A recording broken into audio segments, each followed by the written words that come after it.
So அடுத்ததான் நம்ம இப்போ பார்க்க போகிறது கால வரையறை. புவி எல்லை தெற்கு ஆசியா.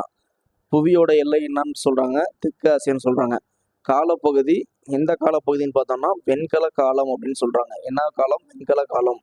ஸோ அந்த காலத்துடைய இது என்னன்னு பார்த்தோம்னா, அதாவது கிமுவா கிபின்னு பார்த்தோம்னா கிறிஸ்துவ பிறப்பிற்கு முன்பு, அதாவது பொது ஆண்டு முன்பு 3300 டு 1900 அப்படின்றத சொல்கிறாங்க. ஃபார் எக்ஸாம்பிள் நீங்கள் பார்த்தோம்ல, அதாவது 1900 சிந்து சமவெளி நாகரிகம். இதை தான் இங்கே வெண்கல காலம் அப்படின்னு சொல்கிறாங்க. என்னது?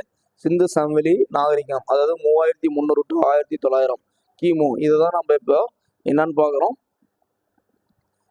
வெண்கல காலம் அப்படின்னு சொல்லி பார்க்குறோம். கதிரியக்க கார்பன் மூலம் கணிப்பு முறை மூலம் முடிவு செய்யப்பட்டது. கதிரியக்க கார்பன் வயது கணிப்பு முறை மூலம் முடிவு செய்யப்பட்டது. ஸோ இந்த பகுதியை எப்படி கண்டுபிடிச்சாங்க அப்படின்னு பார்த்தோம்னா, கதிரியக்க கார்பன் மூலம் வயது கணிப்பு முறை மூலம் முடிவு செய்யப்பட்டது அப்படின்னு சொல்றாங்க.